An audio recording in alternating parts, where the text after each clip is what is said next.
Well, well, well, look who's here. How dare you attempt to lure my son like that? A girl from the countryside, lacking a proper education, dares to envision marrying into my family? Do you genuinely believe that someone who works as a hired dishwasher, stuck at the sink all day, can become my daughter-in-law? Can you explain to me what you bring to my son's life that justifies him throwing away his promising future for you? Hello, Skylar. I'm a bit confused. We only just met for the first time. Why do you hold such animosity towards me? Besides, I only came to greet you as Kai's girlfriend and never mentioned anything about marriage. Also, it's true that I work as a dishwasher, but is that something to be ashamed of? I earn my own money, enough to sustain myself. There's no need to belittle and insult me like this, is there? Oh, you still have the audacity to be here and preach about life? How dare you be so disrespectful to me? Who granted you permission to address me like that? Refer to me as Miss Johnson and show me the respect I deserve. What an uneducated girl you are. Are you actually proud of your menial job? How much do you earn in a month? Is it sufficient to indulge my son in the lavish lifestyle he deserves? Or is it the other way around? Are you still asking my son for money to cater to your own needs? Of course. Looking at the outfit you're wearing today, it must have drained a considerable amount of my son's bank account, right? Let me tell you, my son might be blinded by your facade and fail to see your scheme to exploit him for his wealth. But I'm different. You won't deceive me so easily. I apologize, Miss Johnson. I must have misunderstood when we first met. You did indicate that it was fine to call you Skylar. However, there appears to be a miscommunication. Since the time I've known Kai, never once have I asked him for gifts or money. And this dress I'm wearing, it's a birthday gift from him. You're such a naive girl. I only said that you could call me Skylar because I believed you hailed from a well-off family, or at least held a respectable job. Discovering that your parents are simply farmers doesn't change my opinion of you as a mere working-class individual. Oh, I see.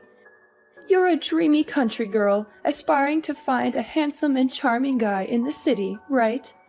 You plan to gradually take over my son's possessions, the entire house, and eventually bring your parents here while kicking me to the curb, don't you?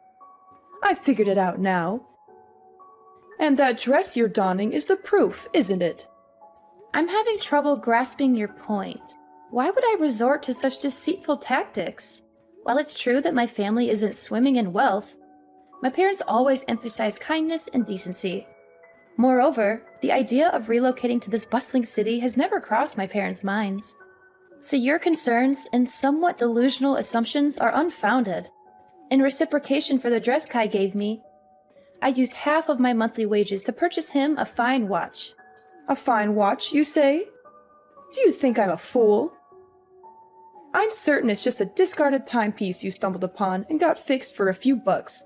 Or maybe you even pilfered it from customers at your restaurant. I know money-driven girls like you would surely opt for the cheapest options. You claim I'm concocting scenarios and weaving tales. Who do you think you're fooling? I discerned your conniving plan when I heard the story of how you first met my son. How on earth could such a coincidence exist? What are you even talking about? I never buy low-quality items for Kai, and I certainly don't steal from anyone. And as for that incident when Kai was attacked and robbed in the alley, it was genuinely coincidental that I was there. Is that so? Then tell me the whole story. Because Kai only mentioned that you were the one who rescued him from the robbery. At first, I felt gratitude. But as I've come to know you better, I can't shake the feeling that this might have been some sort of setup. You see, part of my job as a dishwasher includes taking out the trash at the end of the day. On that day, while doing my usual routine, I overheard cries for help and sounds of a struggle coming from the end of the alley. Despite being scared, I felt that not intervening could lead to someone's death. So, I played a recording of police sirens and carried my pepper spray with me. Thankfully, the robbers were frightened off by the sounds and ran away. Then I called an ambulance for the man. He was still conscious when he got into the ambulance and explained that he was working away from home, and he didn't want to worry his mom, so he requested my assistance in getting to the hospital. Kai truly is a dutiful son. But why didn't you leave once you took him to the hospital? Why did you stay around, so Kai could see you? Kai had lost consciousness due to the injuries, including a blow to his head that caused bleeding. The hospital was short on blood, and since I have type O blood, I chose to donate to help Kai. Plus, he needed someone familiar during a minor surgery, so I had to claim to be his girlfriend. Considering he had no one else by his side, I couldn't simply abandon him. Thus I stayed and cared for him for several days. Ah, now I see it all. It's all part of your scheme, isn't it? There were no real robbers. They were your accomplices. You targeted my son, knowing he was about to be promoted to company director. Hearing that Kai frequently visits your restaurant and interacts with clients there, you realized he earned a substantial amount of money, making him a prime target. So, you orchestrated a plan. You hired thugs to stage an attack, posing as robbers, and you were lurking nearby. Then swooped in, pretending to rescue Kai. You used his hospital stay to manipulate him, pretending to be caring and sweet, and eventually made him fall in love with you, didn't you? I'm utterly baffled by your accusations. I can't even fathom what you're talking about. Crafty as a fox, aren't you? If I hadn't seen through your deceitful plan today, what else might have you done to ensnare my son? Were you planning to trap him, get him drunk, manipulate him into impregnating you so you could force me into adopting a grandchild? Let me be clear, you better stay away from my son. I won't allow you to set foot in this house again. Miss Johnson, I've tried to be patient and respectful, considering your role as my boyfriend's mother and your status as an adult. However, there comes a point where I can't tolerate baseless accusations and disrespect any longer. I never intended to get close to Kai with any ulterior motives. Everything I've done for him was out of simple kindness, something anyone would do in the same situation. I've never probed into Kai's work or financial situation because I love him for who he is, not his possessions. I implore you to stop belittling and demeaning me. You're not my parents, and you have no right to lecture me like this. You're such a wicked girl. How dare you raise your voice and insult me like this? Weren't you taught even the most basic manners by your parents? I can't believe my son is so blindly in love with you, refusing to end this relationship no matter how much I advise him. So, I suppose I'll have to pay a visit to your parents and ensure they properly re-educate their daughter. You really shouldn't speak so ill of my parents, especially when you're acting just as uncultured. If you want Kai and me to end things, have that conversation with your son. Don't bother me any longer. While I do love Kai deeply, enduring this baseless slander isn't worth it. I'd rather forsake love than endure this unjust insult. Ah, now I see. How foolish of me. How could I expect someone as money-driven as you to relinquish your dreams of wealth? Well then, let's try a different approach. Let's both take a step back. I'll give you a sum of $20,000, and in return, you'll break up with my son and go find another affluent man to latch onto. Think about it. The current situation is tense for both of us, right? My son will be irritated and resentful that I'm thwarting his so-called true love, while you won't manage to secure any of this family's assets because I'll make sure they're kept out of reach, via salaries and property ownership papers. So, why don't we strike a deal and find the best path forward? Isn't $20,000 a generous offer? Just imagine how many dishes you'd need to wash to earn that much money. Have you even read any of my previous messages? Why do you always assume that girls like me from the countryside move to the city just to snag a wealthy husband? Do you believe money can manipulate me? I'm not passing judgment on you, just speaking the plain truth. Come on, what's holding you back? Or are you suggesting this sum isn't sufficient? You certainly know how to put a price on things. Very well, let's consider this. You're also the one who saved my son's life. Would $20,100 suffice? Frankly, that's already quite excessive. I can't possibly increase the offer. Your attempts to manipulate the situation won't succeed either. Kai and I share a genuine connection that transcends materialistic notions. I refuse to let your misconceptions taint our relationship. If you truly care about your son's happiness, try to understand him and his choices rather than trying to control his life through money. Oh, spare me the self-righteousness. It's clear you're more interested in my son's wealth than you'd like to admit. My offer is more than generous, considering your background. You're playing hard to get, but remember, my patience isn't endless. I won't stand by and watch my son get manipulated and deceived by someone like you. This is your chance to secure a comfortable future for yourself, and all you have to do is walk away. If you're feeling shy about it, consider it a gesture of appreciation for the time you spent looking after Kai. I have no reason to be shy, nor do I need your money. My actions were driven by care for Kai, not some ulterior motive. Your assumptions about my intentions are both offensive and baseless. Oh, come on now. No need to put up a front.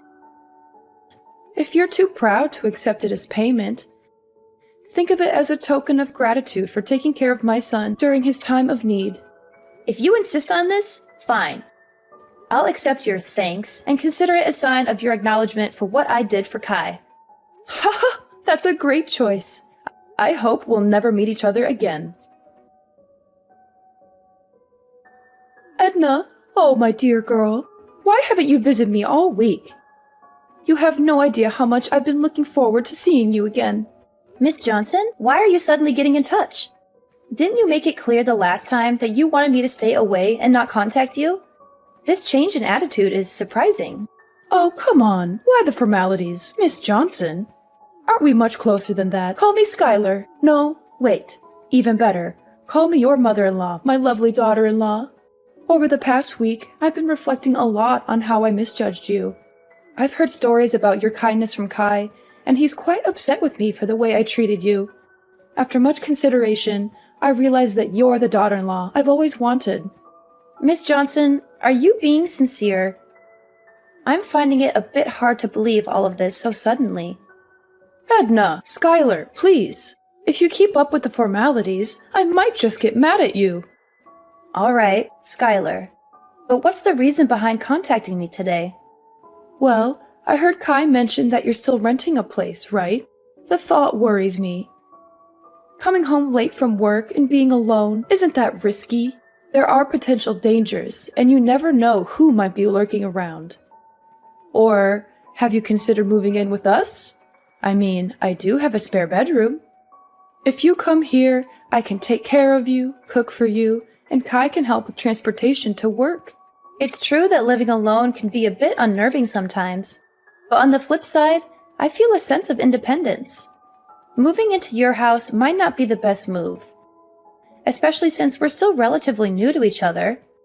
And didn't you previously worry about me trying to take advantage of your family's wealth? Why the sudden change? Haven't I explained that already? I truly see you as my daughter-in-law. You know, Kai is my only son, and I always wished for a daughter-in-law I could love like my own. From the moment I met you, I felt a connection. I must admit, the tough act I put on was just a test, to see if you'd prioritize money over my son. But now, I'm convinced you're a wonderful girl, a perfect match for my son. And remember, sooner or later we'll all be one family, so there's no need to be shy. I still sense some uncertainty in all this. Edna, let's put aside what I said before. It's something all mothers do, just a protective measure to ensure their child's happiness. Trust me, Edna, and don't worry about my earlier words. Move in with us, with me and Kai. Do you know how much it pained me to notice calluses and roughness on your hands when I touched them? Living on your own, you might not be taking the best care of yourself, right? Besides, you've mentioned your love for Kai before. Wouldn't you want a more committed relationship with my son? Skylar, I appreciate your apparent change of heart and your offer, but I must admit, this sudden shift in attitude raises some suspicions. I need time to process everything. Don't be so cautious, dear. This is an opportunity for you to secure a better life. You'll be embraced wholeheartedly into the family. Now, on to another matter. You've won a fortune, Edna. What are you still doing, toiling away at your job? Why not indulge in the luxury your winnings can offer? Hold on, what are you talking about? What winnings? Stop the act. I'm not in the dark anymore. I overheard Kai talking to you yesterday. About the lottery. You won, didn't you? Ah, that's what this is about. Yes, it's true. I won the lottery. I knew it! I had a hunch about your potential. And you snagged the jackpot. Let's see. Over $100 million, even after taxes, you're left with around $60 million. Am I right? Incredible. That sum could secure a lavish life for my son and me. So, have you collected your winnings? Not yet. I'm planning to do that this weekend.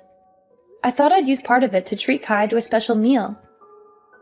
A special meal with hundreds of millions?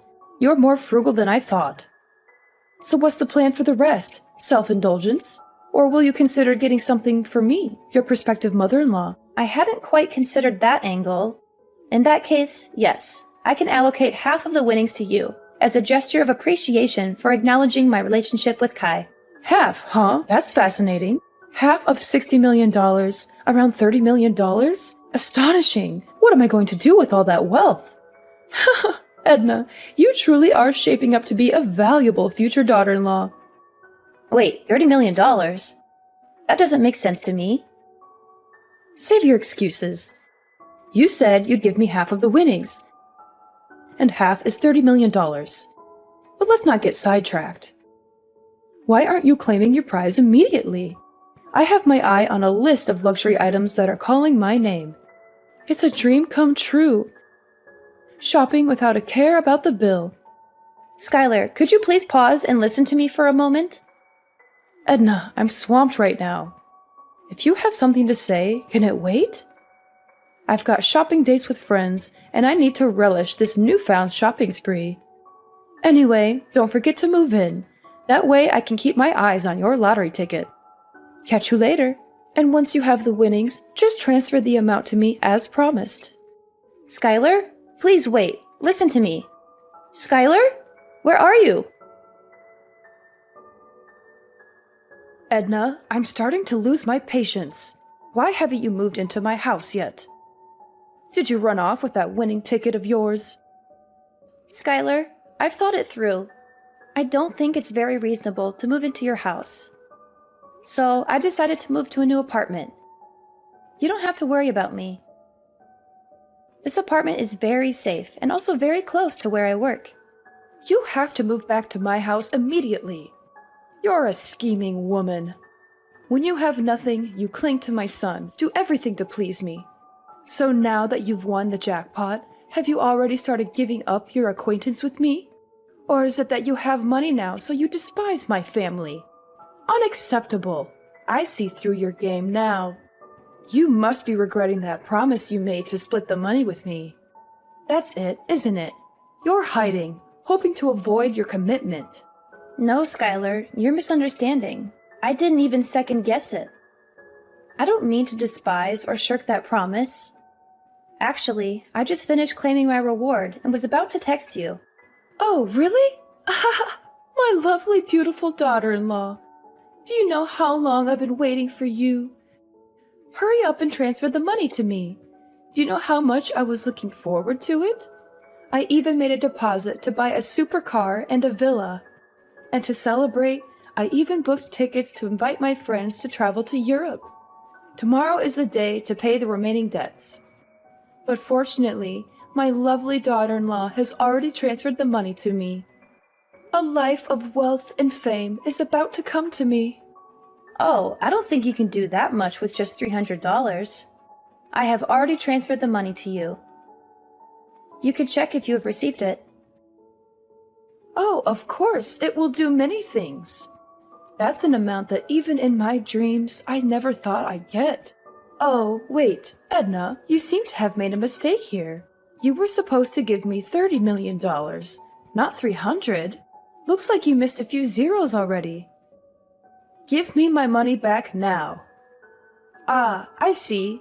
Or is it because the bank doesn't let you transfer such a large amount at once, so you have to split it up into so many transfers? If so, why don't you just give me a few $1,000s for such a meager amount? Actually, I transferred the exact amount I promised to give you, didn't I? Half of the winnings. That's $300. But why do you keep mentioning $30 million?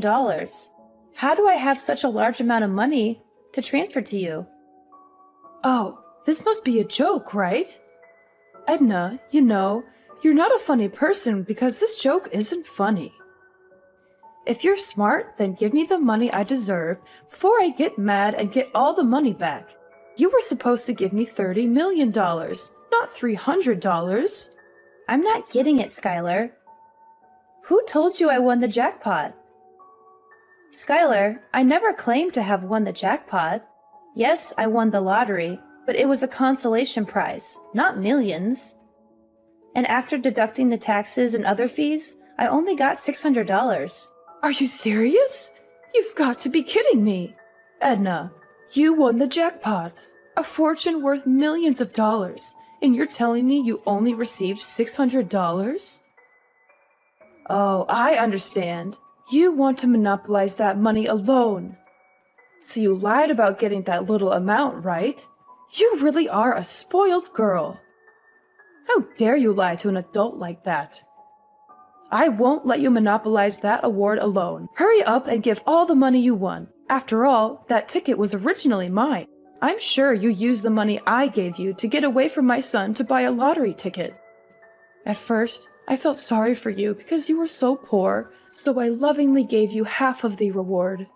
But now I realize you are the one who took that money and ran away alone.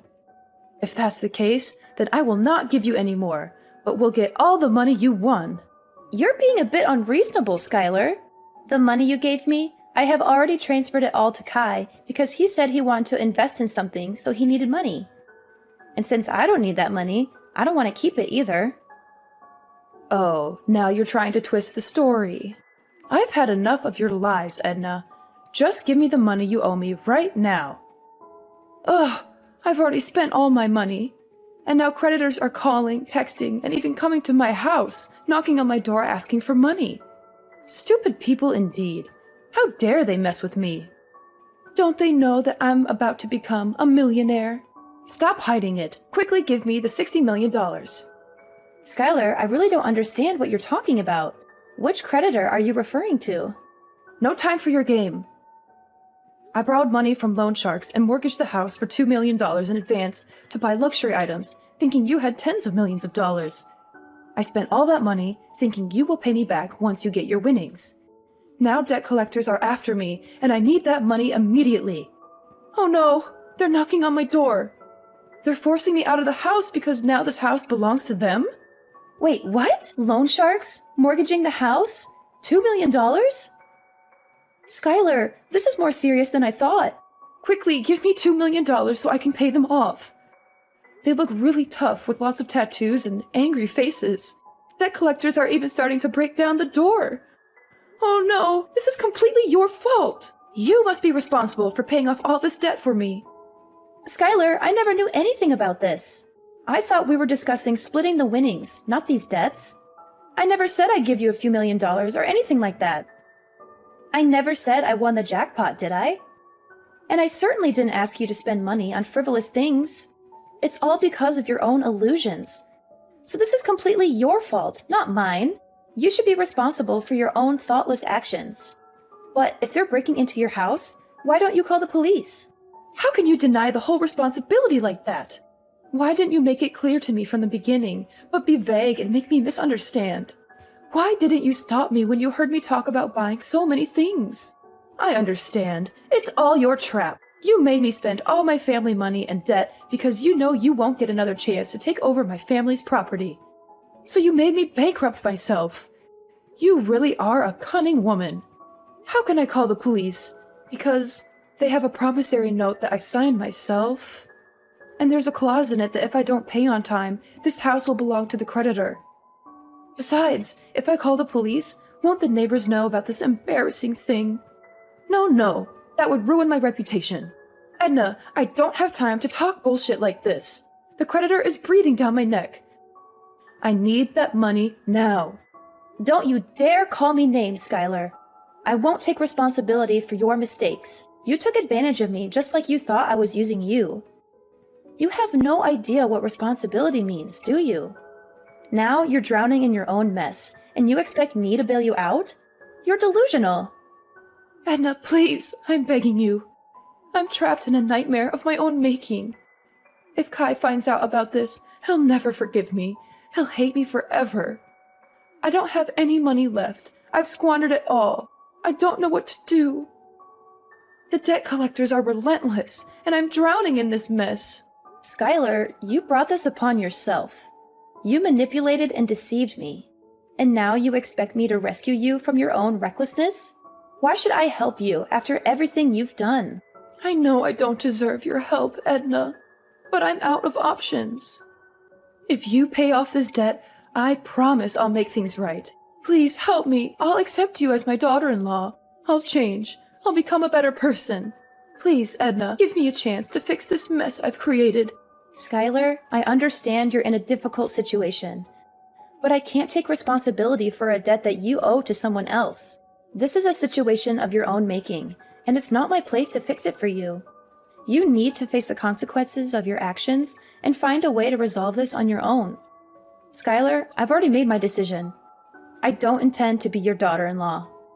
Our interactions have shown me that our relationship wouldn't be healthy. Your constant criticism, disrespect, and attempts to manipulate me are not qualities I want in a mother-in-law. Edna, please! I'm terrified right now. Debt collectors are at my door and they're looking for me. I'm hiding under the bed as I'm texting you. They're demanding the money and I don't know what to do. I'm scared for my life, Edna. Please, you're the only one I can turn to. In a desperate attempt to help Skylar, I made the difficult decision to call the police. Despite the risk, I believed it was the right thing to do to ensure her safety. However, as the police intervened and the situation was diffused, Skylar's reaction was far from what I had expected. Instead of gratitude, her words were laced with anger and blame, as if I had betrayed her in some way. Kai, who had been informed of the unfolding drama, was disheartened to learn the truth about his mother's actions. He was furious, not only about the financial mess she had gotten herself into, but also about the years of mistreatment and insults she had directed at me. The realization hit him hard, and he chose to distance himself from his mother, leaving the house and cutting off contact. Skylar's pleas to Kai for help fell on deaf ears. The bond between mother and son was irreparably shattered by her actions. As time passed, the weight of her financial troubles grew heavier. She lost her house and all remaining possessions, a harsh consequence of her reckless decisions and refusal to take responsibility. On the other side of the spectrum, my relationship with Kai flourished. The truth had brought us closer, and his unwavering support was a testament to the strength of our connection. We faced challenges head-on, communicating openly and honestly about our feelings, doubts, and fears. Maybe we weren't swimming in dough, but our love bank was full. Kai stuck by me like glue, and we faced life's curveballs together. Days turned into years, and we kept on chugging. We learned that love's not about luxury, it's about being there for each other. Our story turned into this epic of ups and downs, learning to stand our ground, and most of all, realizing that love's the real deal. So, what's the takeaway from this roller coaster? Well, life's like a box of chocolates. You never know what you're gonna get. But sticking together through thick and thin,